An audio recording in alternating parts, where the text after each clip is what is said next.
He did purchase a mobile home park and then he sold it. He went through a divorce and he had a lot of properties that he had in the marriage that they had to separate. Oh shoot. So he had to get rid of it. And I think we sold that last year. I think it was last year that was sold.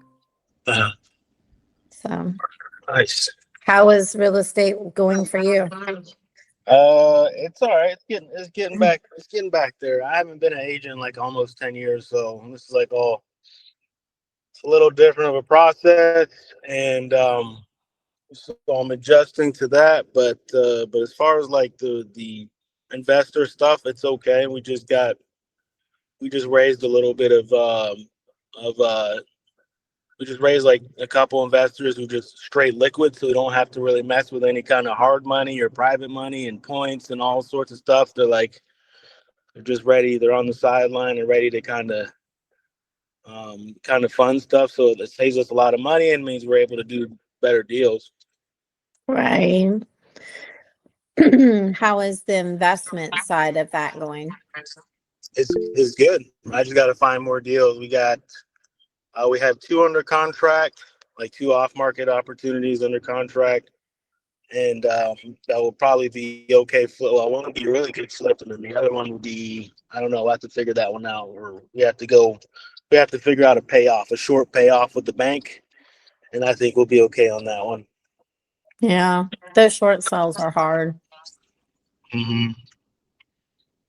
Yeah. I got a client trying to do a short sale on one of the properties that they looked at, and it's probably going to take them 6 months to get in. Oh wow. Yeah, there's a lot. The woman doesn't even want to leave the house. Is your client cash or are they financing? Financing.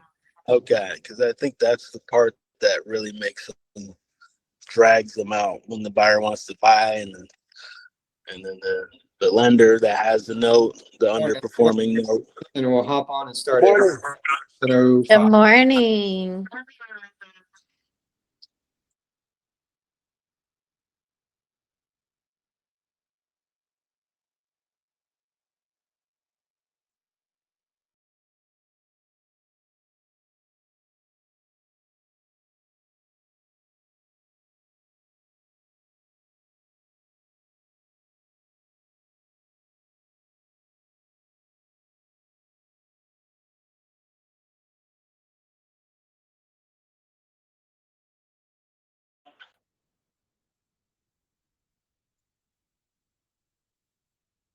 Good morning, everybody. Good morning. Good morning. All right, a little bit of mobile home talk today. How many of you guys out there have mobile homes that are invincible? Me.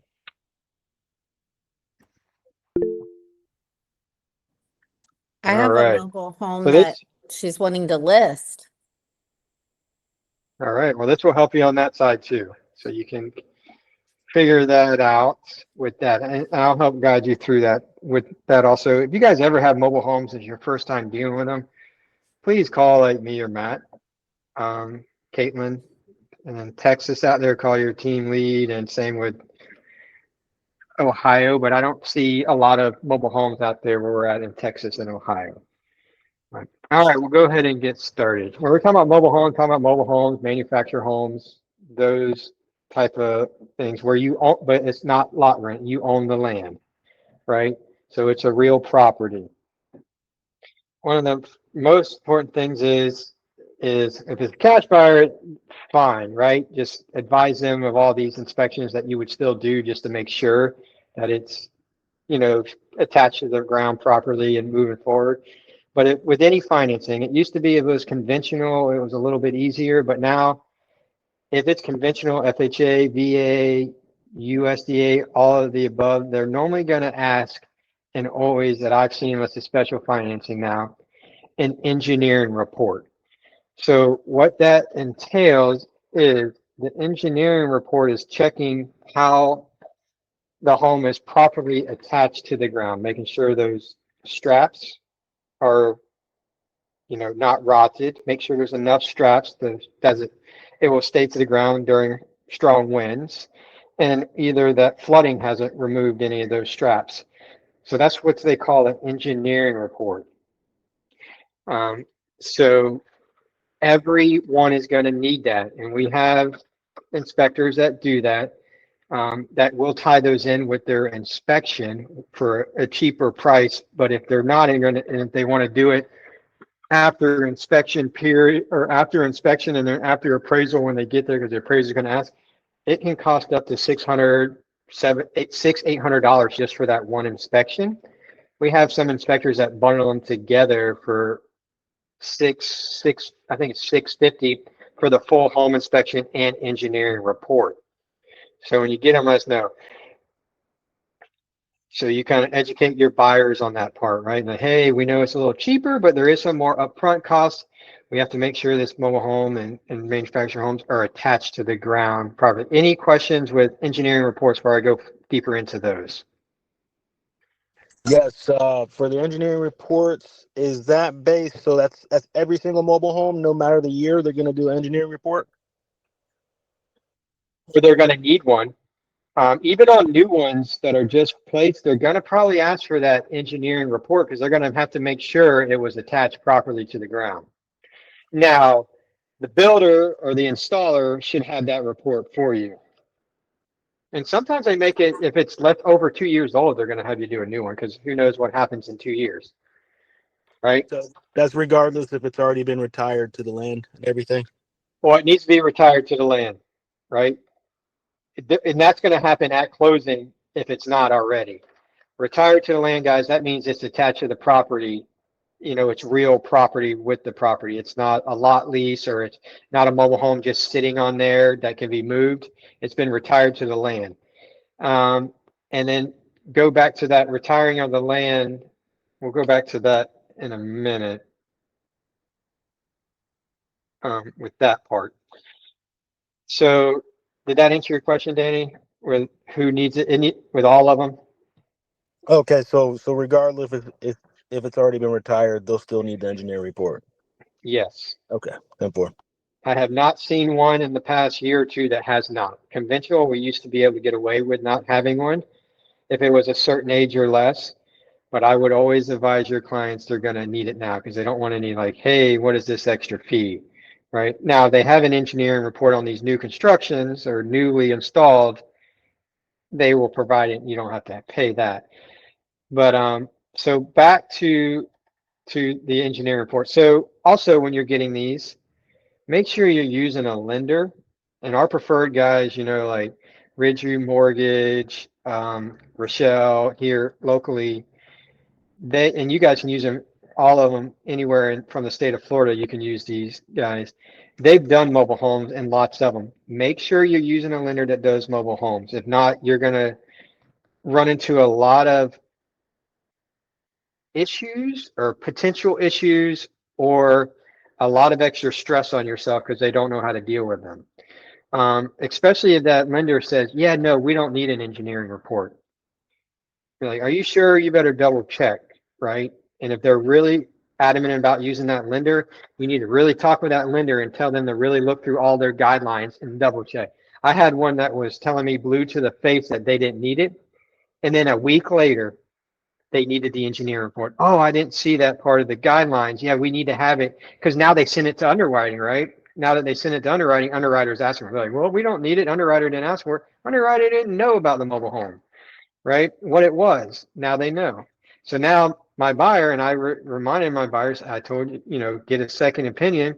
We should do this up front. Was trying to save $300. Now I had to spend an extra $650 to get an engineering report. Right. And a lot of mobile homes, an extra cost they're going to have because where they're at, septic inspection. I always advise to do all septic inspections. And if it's FHA and USDA and it's on well, they're going to ask for a water test with that also, if it's on well. But septics are normally with mobile homes, so you're going to have that extra inspection. But when you do those inspections, I tell my clients, hey, let's do all the other inspections first. Do our septic inspection the next day or 2 days after to make sure the home has passed inspection. So we're not inspecting the septic and pumping it out for the sellers if we're not going to, get a good, clear house that we agree upon. So I try not to do those the same day. I always stagger just the septic out there afterwards. Go ahead, Danny. For let's say there's like 3 or 4 different. It sounds like there's like 3 different inspections that go into the purchase of a mobile home. So what's the typical timeline you're asking for an inspection period when you're drawing up a contract on a mobile representing the buyers? I still say 10 to 12 days, right? I get that inspector out there within that first, 5 to 6 days, and then I still have that buffer for my septic inspections, right? Because the inspector I want to use, I want him to do the engineering and everything, and I want him to, sometimes they'll look at the engineering and do all the looking at and won't charge you. The reason they're charging you for that engineering report is they have to get it certified by an engineer, right? So they got to take all certain pictures, and it's legal documents that come back to their license if it's not done right, and if they're certifying that house. So that's what they're paying for. So some that you use, they may take all the pictures and do everything, but might not charge you for the engineering report first to your client. You always ask them, once you get a good rapport with that inspector, like, hey, can we just get all the pictures for the engineering report? We want to make sure that we actually move forward with this house, and then I'll, send out the engineering report to us, at that time to pay for. Someone will do that, right? Because if I know the house is in really bad shape and I'm worried that the seller is going to actually fix anything that we want, I don't want them paying for that engineering report, but I want it available if we need it without them having to go back out. Communication goes a long ways in this industry for everything. If you learn, we always communicate a lot. Did that help you, Danny? Yes, sir. All right. So engineering reports. Yeah, then we got septic inspections, water testing. We know they always are getting a better deal, but just so they all are aware, it's always, and then once they have done it, there's the upfront cost is normally a little bit more, but the purchase prices are normally a little cheaper. So you kind of run into that because a lot of times when people are looking for the cheaper, they don't have the money. So being upfront with them and letting them know is very keen here. So when we go back to retiring the lands, so we all know we can't use lot lease and lease lots. And if we look on the MLS, they won't be on there. But if they're on these websites like Zillow, Redfin, Homes.com, if they're in there and they're under my state MLS or my MLS state, most likely those are lease lot communities, because that's like a national listing service that they can list them on. That's kind of a key when I see when they're listed with my state MLS, that they're most likely lease lot. Another way is you kind of look through the listing and see if there's lot rent. Another easy way, unless it's a co-op, there are some co-op communities out there, but it's hard to FHA in those. You have to use a local banker. If you go to your property appraiser website and you click on the property and it doesn't highlight that property, it highlights the whole neighborhood. That means that the whole neighborhood is owned together, and it's most likely a lease lot community. There are a few co-ops communities, but they're going to be listed on the MLS with that. So so you guys know how to kind of find whether it's a lease lot or not. I type in the address sometimes on my MLS app, and I'll go to that address and I'll click it overhead and click the property. And when the property doesn't highlight and doesn't have any tax information on it, I know it's a lease lot community, because you're paying for taxes and everything through to the company owning the property. So we're only dealing with real property, guys. So that's once that's retired to the property, you own the land, and the mobile home is attached. And it doesn't have one of those little stickers on it, right? That it's still technically a vehicle, so you're going to be paying vehicle tax.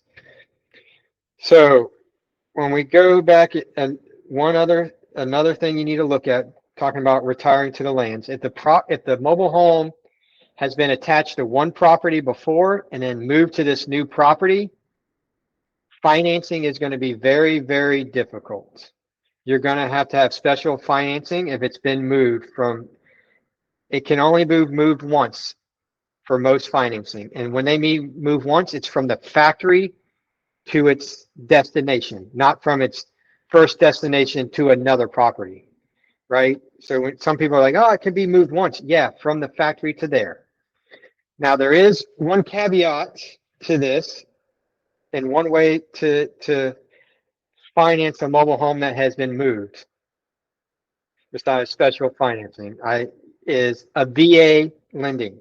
VA will lend on a property or a mobile home that has been moved. So it's one of their little rules that are in there. They never change, but as of the end of last year, I had a mobile home that was moved twice or 3 times, and we were able to finance it with VA only, right? That's a little loophole that, is out there, but that's only for VA financing. When you got a VA financer and you find out that mobile home has been moved, always ask this question, double check with the lender again and tell them to please look through the rules and regulations for that, right? But always ask that question, has this mobile home ever been moved? And if we're ever concerned, title will pull that up and find that information out for us pretty quickly. All right. Quick question, Sam. How do you Yes. confirm the mobile home on the property is like the actual mobile home in the records? Like I've had that happen before. Like, Well, the HUD plate, guys, HUD plates. So they're the little metal things that are attached on the outside that you can never read on older ones. There are ways to get that replaced. Title and lenders, they kind of work on getting that replaced for you. If they have to put into the records. So if you don't see that, and the appraiser is going to look for that too. If you don't see that metal plate outside and it's non-legible, you need to start bringing that up fast if they want to move that home with the lender to get that HUD plate updated, right? The other thing is they're going to ask you for the spec sheet, which tells them all the information about the mobile home. I do this on, guys, get to the practice of this, especially if you think that they're going to be interested in this mobile home at all.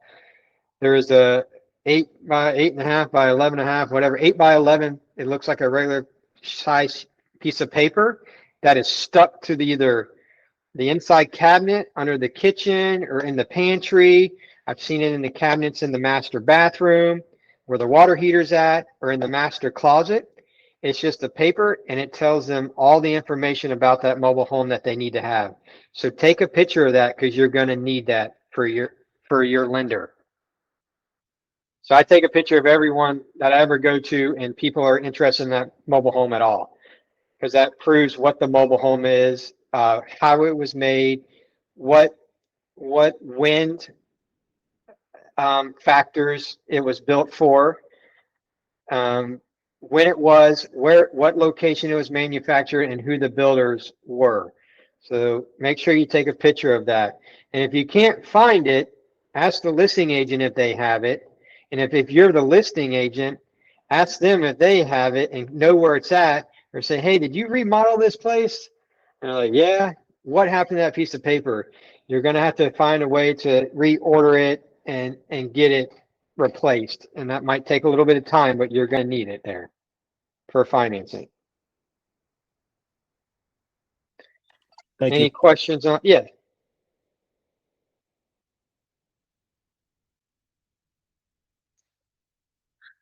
All right. So those are the basic things that kind of always look for within mobile homes. Now, when you're listing a mobile home, you always want to ask those questions in the reverse order, right? To the seller, like as much as they know about it. You can ask them if they recently purchased it. Hey, do you have an engineering report? Sometimes I'll look back and I'll see like what kind of financing they had. If they bought the house FHA, I know it met all those standards if it was only a few years ago, right? And it should still meet those standards. And I start looking for those documents I was telling you, the HUD plates and then that spec sheet paper inside. And then when on the listing side, if you're listing it, you need to have those deep conversations with their lender and make sure that they know what they're doing on their end, because you don't want it to fall apart because their lender doesn't realize they need an engineering report or those kind of things.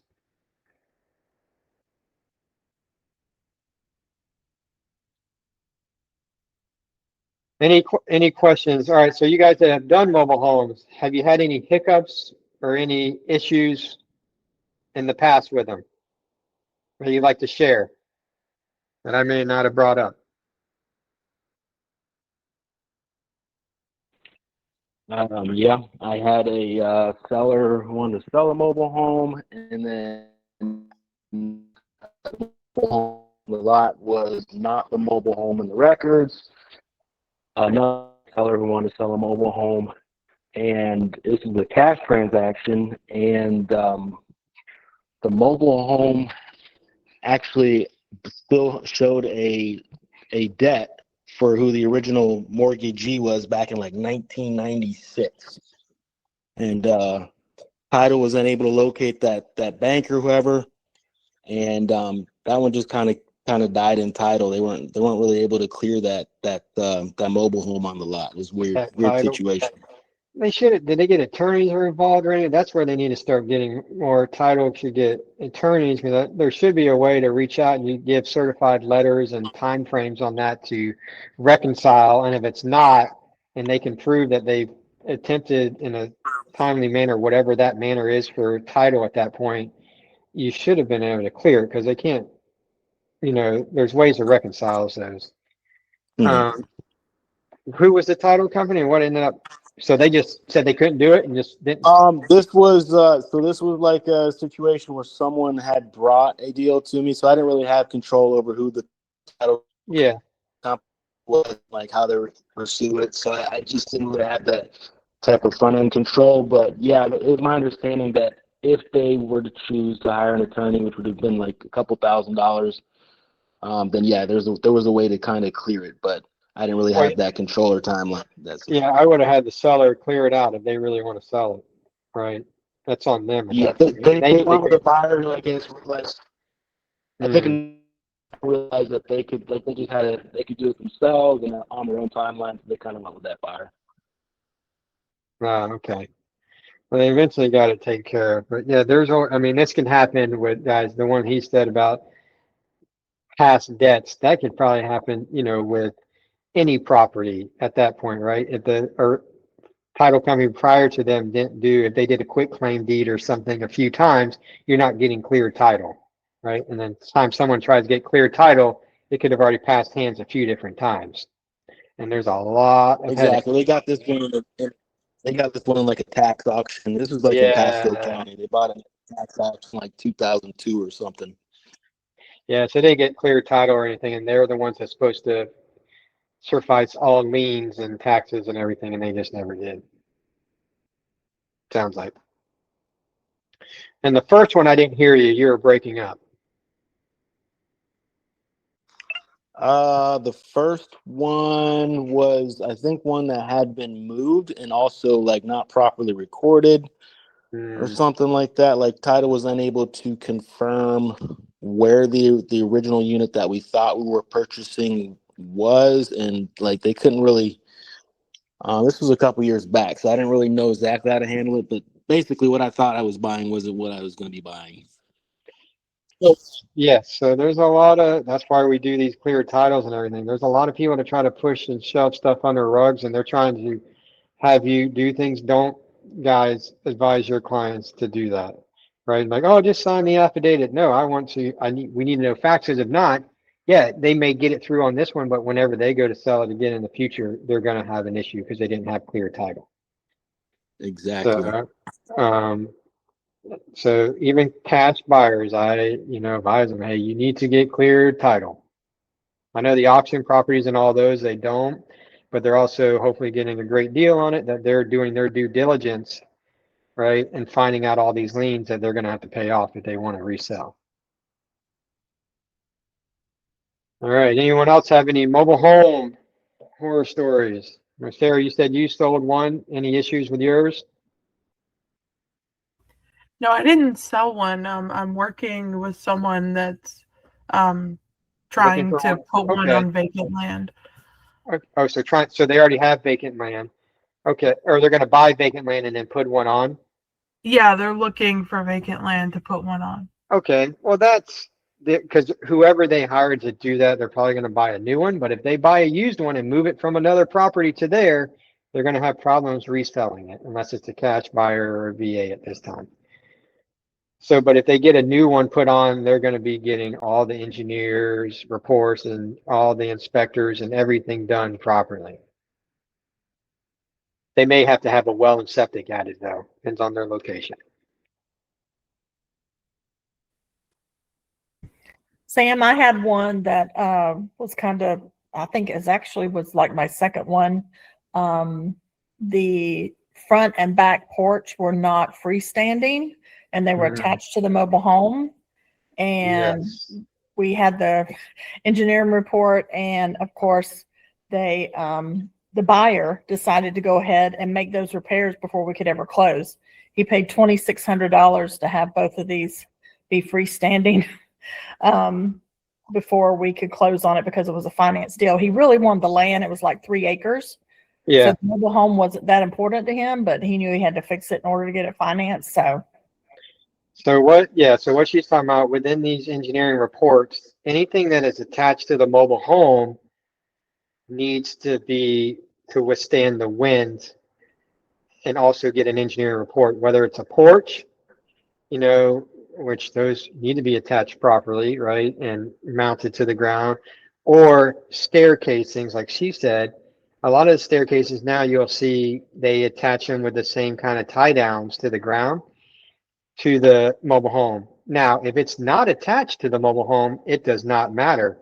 So a lot of people, if you see them and they got to prove it because, they have, that's why they do the engineering reports. The agent or the inspector has to show that it is not attached, which means that those steps are not attached or bolted to the mobile home. So it doesn't affect the mobile home structure. So there's a gap and it's not screwed together. It doesn't have to be on the engineering report. It's just staircases. That's how a lot of people do it, but you might as well just do it right. But that is a way when they mean attached. If it's attached to the home, anything attached has to be engineered properly. So look at those with those staircases. Some of those old rickety staircases, right? If they're attached to the home, they won't fly. Good one, Pam. Thank you. Question. Yes. What's the next step if, let's say, the home fails, I guess an engineering report, whatever that might look like? The seller needs, just like in any inspection, right? You request the seller to fix the issue, right? Just like on inspections that we know aren't going to pass financing, right? And, just per se, FHA, we have rotten wood with like VAs. We know that rotten wood has to be fixed prior to closing. Same thing with this. They will not be able to buy the property with an improper engineer, a failing engineer report. So it has to be fixed. So you let the seller know, or the listing agent, hey, this is going to come up whether it's me or any other lending, unless you get a cash buyer. So it just needs to be fixed. And then that's why we try to do 45 days with mobile homes sometimes. Just if there is issues, they give them time to fix them. I guess I'm asking, like, what would be like, what's the most common failure in an engineering report? Is it like not properly secured? The tie down, like, tie down, insufficient tie downs, like not enough properly, or tie downs that have been there and now they're rotted and broke, right? They're not attached anymore. They're rusted. They used old material, not the galvanized. Mm-hmm. And I guess, like, does anyone know, like, what the scope of repair and cost is, like, for something like that, like per tie down or how? I don't know per tie down. It keeps changing all the time, but we have some mobile home guys that will go do it.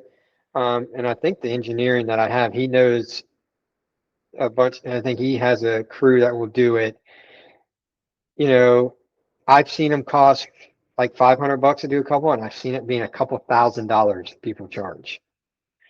Because they'd have to either take the anchor out of the ground and put a new anchor down and put all the straps back on. It just depends on what's broken, where it's broken. If it's just the strap itself, that shouldn't cost much. But until you have that engineering report, it's hard to get a figure of what it would cost. But I've seen them $500 to $2,000 is kind of the common area. Okay, cool. When I hear engineering and engineering report, I'm like thinking of like sinkholes and like regular home Yeah. engine issues, and I'm like, well, you know, that can definitely kill something, a deal. Yeah, so what it is there's straps that go over the, there's big metal beams under there holding the floor up, right? Because there's a crawl space under there. Those straps are attached to those beams properly, and then there's big anchors that go into the ground, and those straps attach to the anchor. And they have different ones that are cross bracing. They have crossbars. They have a bunch of different variations of those. So it's hard to say the price, to be honest with you, until you see that report. But you rather catch it early during inspection and get it handled right away before more funds are taken out.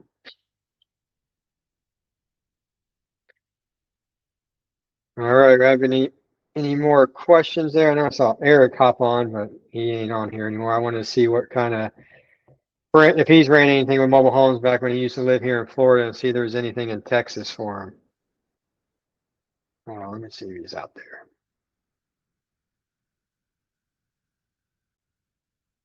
Any other questions for us or me? So I have someone who wants to list a mobile home that needs work done on it. They had 2 mobile homes on the lot. I One want of them they tore down. It has 2 power poles, 1 septic, and 1 well. And Okay. she's got a little over 2.5 acres, somewhere around 2.5 acres. And the mobile home needs some updating. It's got like a back, like garage to it, and then a small shed.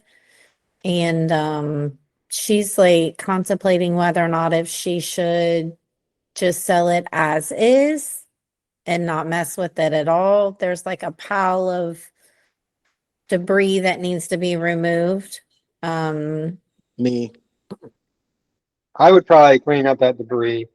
So first is you need to find out the age of the mobile home. The other one that was on the property, it's gone, so it doesn't bring any value, right? Because it's gone. It's no longer there, right? My question is, since that's right, it's gone. My question is, since there's been one there and they tore it down, does that give them the ability, if somebody wants to buy it, to put a second one on it? So that is, I would email the county and ask them that, or the city.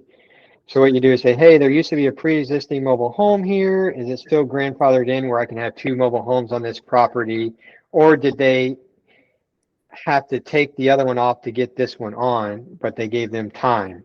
So I would just ask the county, like, hey, I have this property, give them the address and the parcel number. Say there used to be a mobile home here, but now there's one. Can I add another one back to it and leave this original? They're going to have to Okay. probably put another septic system and well, or another septic system, probably not a well though.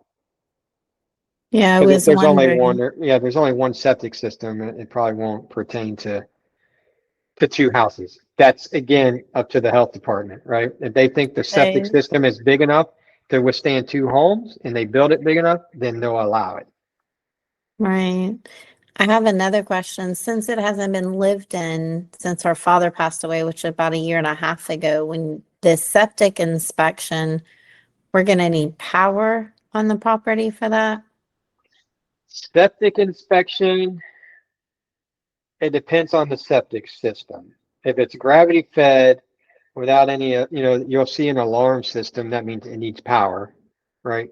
But technically a septic company never needs to go on your property, right? They come in, they pump it out, they're looking at the tank, they're filling it up, making sure the water is going to the drain field and the drain field is accepting the water is what they're testing.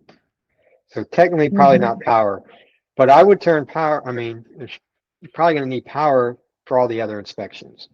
You can list it as no power, buyer responsible for turning on power for all inspections.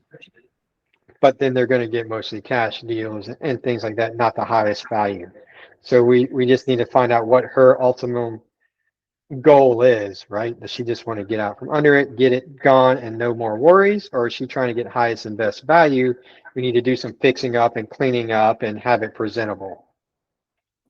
Yeah. Yeah, I'll see her this afternoon. So we're supposed to talk more about it. So I'll Yeah. let her know that. Yeah, figure out Do which we route. have Uh-huh. do we have companies that will clear land? Do we have anybody to refer, a vendor? Yeah, I'll get you some. Okay. Depends on the amount. Send me some pictures. Depends on the amount of clearing, which ones to go with. Okay. All right. Okay. Eric, I wanted to ask you, did you have any mobile home horror stories out there we should all watch out for when you live back here in Florida? You don't have too many out in Texas, right? I'm about to go under contract with one out here in Texas. Oh, nice. First one of my career in Texas, but no, I mean, I know you guys were kind of touching base on a lot of that. Honestly, the biggest one for me is well and septic for those things. You know, the well, especially if you had VA, FHA, lending, the well test is usually the nightmare one. Correct. And or getting that last minute, right? So that's one thing that nobody really tells you in this industry until you're 5 days, 6 days from the closing, that, hey, by the way, you need to go get a well test. Well, I use an outfit out of Lakeland for my well tests. I can get that information to you guys if you guys already have one or not. But that's truly the biggest one there. Hurricane tie downs, you know, that's another big ticket item that can be horror stories too, because I think you kind of touched on it. People try to get away with what they can try to get away with, and you know that we find out that later, and then you know you have to kind of scramble to get that done. For me, I'll tell you, I always pushed for a 45-day close on all my mobile homes, and it's not that I like to do that, and maybe you guys don't like to do that too, but I'm telling you, the 45 days is only going to make your stress levels kind of go down. You know, if you're trying to do 30 days or less on a mobile home, I pray for you truly, because those are usually the ones that have little tedious things that come up. And, you know, in my past careers, it's always been that darn well and septic. Just because those tend to be, I mean, don't get me wrong, like there's some really nice ones that I've sold that I haven't had any issues. But when you look at manufactured homes and you're looking at well and septic on those things, usually 9 times out of 10, I hate to say, but they don't usually keep up with those systems. And so that's usually where you have a lot of issues, because they're not doing the kind of the general maintenance every year on those. And so the wear and tear on them for several years, especially if it's been on the ground for 40, 50 years, tends to be a lot of issues with that. So I always push for that 45 days on those, just because there's always going to be a little bit more headache, you know, and it may look clear cut and dry, but you know, that's real estate, guys. Like, Yeah. it's never easy. You can always, if you have to, you can do shorter 30s if you're competing. But also anything that's over 1974, you're not going to finance. It's going to be a cash deal or special financing. Yeah. Lenders won't lend on really old mobile homes, and that's pre-1974. So that's why you see in your listings or in your searches pre-1974 or post. With that. And one thing I did on those too, especially back in like COVID days when we were up against multiple offers, stuff like that. You know, a good strategy that I did was an additional earnest money deposit after the fact, just to kind of say, hey, we want a little bit longer close, but we're willing to give another $500 or, you know, $1,000 after we get done with the inspection period. And that's usually kind of done well, but obviously you have every different situation that you're up against. So you may not be able to do that, or maybe your client doesn't have the funds to do that. But that was always something I always like to do, to kind of extend the closing to make sure we have everything. And here's the reality, right? Like, just because the contract says 45 days doesn't mean you can't, you know, close it sooner. So, you know, that's always the big option too. Correct. Now I want to go back when he was talking about well and septic, guys, and everybody. That's going to, for FHA and VA, that's going to be for every one of those water tests, okay? Just not mobile homes. So whenever you see a well in VA or FHA, know you're going to need to have a water test, okay?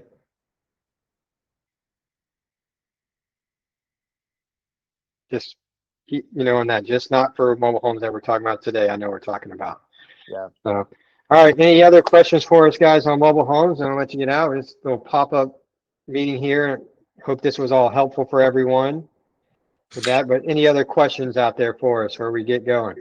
One more. Is there any Yeah. sort of database or anything like that I can do on my, instead of waiting for title to give me an answer, like where I can check if a mobile home has been moved previously?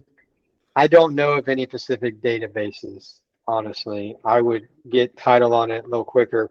Technically, what we should be doing is the listing like, hey, Deanna, for you, ask title if they can just do a quick search on here, what it entails, or I want you to do it as soon as we go under contract. If this thing has been moved, they can do a little background check for us. I don't know of any, but I'll find out if we can. I'll put it in a group chat. You're good. And then how does title confirm that the unit on site is the unit that they're actually researching? Is that the inspector? That HUD plate that's outside that they're Right. looking for. Do they send someone though? They don't send anyone out there, do they? Well, right, us, the appraiser takes pictures of the HUD plate, us professionals. I guess you can get everyone involved, right, to be car artist, right, and all send the wrong one. But then that HUD plate is actually registered to another mobile home on another lot. It's going to flag it. There you go. Thank you. And hey, I'll add this too, Sam. I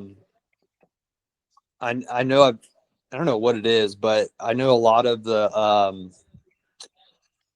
electric panels pre-2000 always typically get flagged. A lot of them use a manufacturer that is no longer accepted from an insurance standpoint. Yeah. So I would always, kind of do your research when you guys are, especially when you guys are going out there.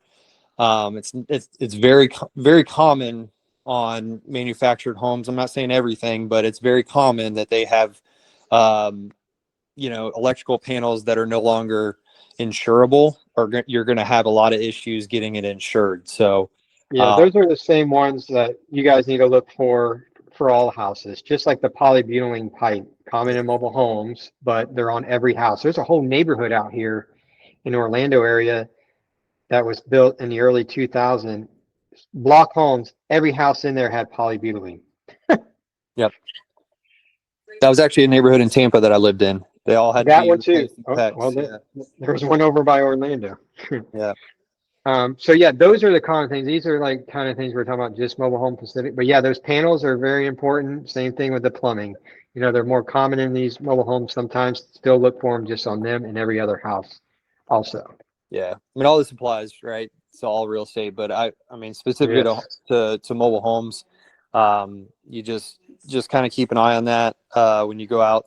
Always, the panel's typically pretty accessible. Just flip it open, take a picture of it, or maybe look at the brand and kind of do your research there, kind of real time or after the fact. Just kind of let them know that, hey, this may be an issue, and it kind of just gives you more credibility. All right. Sound good.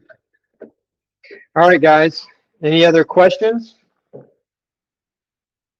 Was this helpful for everybody?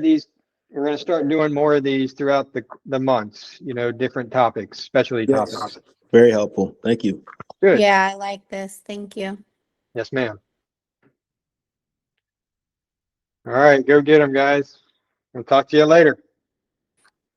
Thank you, everybody. Have a great day. Bye-bye. See you guys.